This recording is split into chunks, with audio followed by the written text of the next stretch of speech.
હાલમાં હેલ્મેટ પહેરવાનો મુદ્દો વકર્યો છે ત્યારે લોકોએ હેલ્મેટ પહેરવા સામે બિસ્મા રોડ રસ્તા રિપેર કરવા તંત્ર સામે રજૂઆત કરી છે।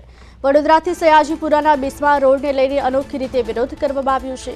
સામાજિક કાર્યકર કમલેશ પરમારે હેલ્મેટની પૂજા કરી રોડ બનાવનારા ઇજાદારને સદબુદ્ધિ મળે તે માટે પ્રાર્થના કરી છે। હેલ્મેટ ફરજિયાત કરવા સામે પ્રાથમિક સુવિધા આપવામાં બેજવાબદાર રહેલા સત્તાધીશોને પણ સંદેશ આપ્યો છે।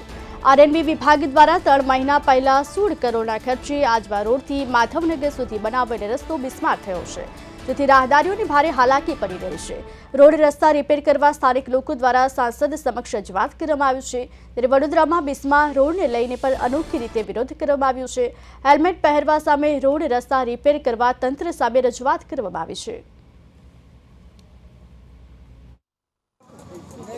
સયાજીપુરા વડોદરાનો મુખ્ય માર્ગ બિસ્માર થયેલો છે। 16 કરોડના ખર્ચે તાજેતરમાં જ બનાવેલો રોડ જે ખસ્તા હાલતમાં છે, ત્યારે સામાજિક કાર્યકર કમલેશ પરમાર દ્વારા હેલ્મેટ ફરજિયાતની વાતની વચ્ચે આ રોડ ઉપર હેલ્મેટ મૂકીને અનોખી રીતે તેનું પૂજન કરવામાં આવી રહ્યું છે। તેનો વિરોધ આ રીતે કરીને કમલેશ પરમાર સત્તાધીશોની આંખ ખુલે તેવા પ્રયાસ કરી રહ્યા છે। મહત્વની વાત છે કે 16 કરોડના ખર્ચે જ વાઘોડિયાના ધારાસભ્ય દ્વારા આ રોડને નવીનીકરણ કરવામાં આવ્યું હતું, ત્યારે આ જે રોડ છે એ રોડ આજે ખસ્તા હાલતમાં બન્યો છે। અહીંયાથી પસાર થતા અનેક વાહન ચાલકો માટે આ ખૂબ જ હાલાકી ભર્યો રોડ સાબિત થયો છે, ત્યારે લોકોને અહીંયા પારાવાર હાલાકી ભોગવવાનો વારો આવ્યો છે। કમલેશ પરમાર દ્વારા આ જે શ્રીફળ છે, શ્રીફળ વધેરીને હેલ્મેટનું પૂજન કરીને લોકોની સલામતી આવા ખસ્તા રોડની વચ્ચે રહે તેવા પ્રયાસો કરવામાં આવી રહ્યા છે, ત્યારે આ પ્રકારની જે કામગીરી છે, કામગીરીથી એક અનોખો વિરોધ કમલેશ પરમાર કરી રહ્યા છે। મહત્વની વાત છે કે જે 16 કરોડના ખર્ચે રોડ બનાવવામાં આવ્યો હતો એ રોડની હાલત અત્યારે ખસ્તા છે। આપ દ્રશ્યોમાં જોઈ શકો છો પ્રમાણે મોટા વાહનો પણ અહીંયા ફસાતા હોય છે, ત્યારે લોકોને અહીંયા જે હાલાકી પડી રહી છે, હાલાકીને લઈને તેઓને સુધીને તંત્ર સુધીને એક મેસેજ પહોંચાડવાનો પ્રયાસ કરી રહ્યો છે।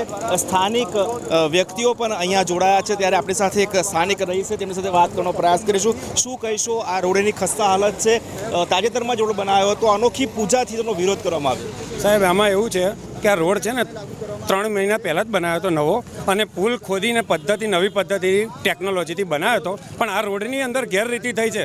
આ આરએનબીના અધિકારીઓ, ભ્રષ્ટ અધિકારીઓ, આ જાડી ચામડીના અધિકારીઓને ખાસ મારે નમ્ર વિનંતી, મીડિયાના માધ્યમથી હું તમને નમ્ર વિનંતી કરું છું કે તમે એ લોકોને કડકમાં કડક સજા થવી જોઈએ, અને આ રોડની અંદર ભ્રષ્ટાચાર થયેલો છે એ 100%।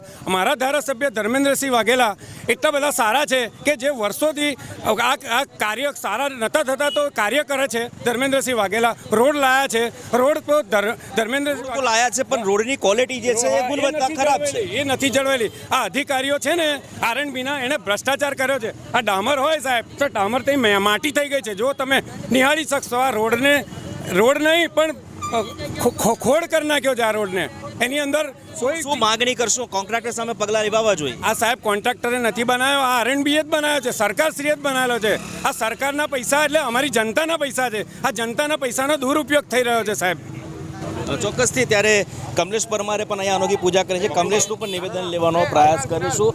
મહત્વની વાત છે કે કમલેશ દ્વારા જે પૂજા કરવામાં આવે છે, ત્યારે સ્થાનિક રહીશો દ્વારા પણ આ આક્રોશ સાથે રજૂઆત કરી છે। આપ રોડની જો ક્વોલિટી જોઈએ તો જે રીતે સ્થાનિક લોકો કહી રહ્યા છે કે અહીંયા જે ડામર થવો જોઈએ, ડામરની જગ્યાએ આપ આ દ્રશ્યોમાં જુઓ તો આ જે રોડ છે એ રોડની અંદર ડામરની જગ્યાએ આ પ્રકારની નાની ગ્રીટ નાખવામાં આવી છે, જે ક્વોલિટી એક મેન્ટેન થવી જોઈએ, એક આદર્શ જે મટીરિયલ વપરાવવું જોઈએ એ પણ વાપર્યું નથી। ખુદ આરએનબી વિભાગ દ્વારા આ પ્રકારની કામગીરી કરવામાં આવી છે, ત્યારે રોડ વિભાગની આ જે કામગીરી થઈ છે તેના ઉપર પણ સવાલો ઊભા થયા છે। મહત્વની વાત છે, સ્થાનિક લોકો દ્વારા વારંવાર રજૂઆત કરવામાં આવી હતી, રજૂઆત બાદ પણ જ્યારે આ રોડ નથી બન્યો, ત્યારે સામાજિક કાર્યકર અને સ્થાનિક લોકો દ્વારા અનોખી પૂજા કરીને આ કામગીરીનો વિરોધ કરવામાં આવ્યો છે। જોવાનું એ રહેશે કે આવનારા સમયમાં કેટલા સમયની અંદર આ રોડ બનશે। મહત્વની વાત છે, આપણે દ્રશ્યોમાં જે બતાવું છું એ પ્રમાણે આ જે લોકો છે અહીંયા હાલાકી છે। કમલેશ આપણી સાથે છે, કમલેશ શું કહીશ, આજે અનોખી રીતે પૂજા કરીને વિરોધ કર્યો છે? ચોક્કસથી આજે હેલ્મેટની પૂજા એટલા માટે કરવામાં આવી છે કે હેલ્મેટના નામે આજે રાહદારીઓ પાસેથી ઉગાડી લૂંટ ચલાવવામાં આવી છે, પરંતુ ખાસ કરીને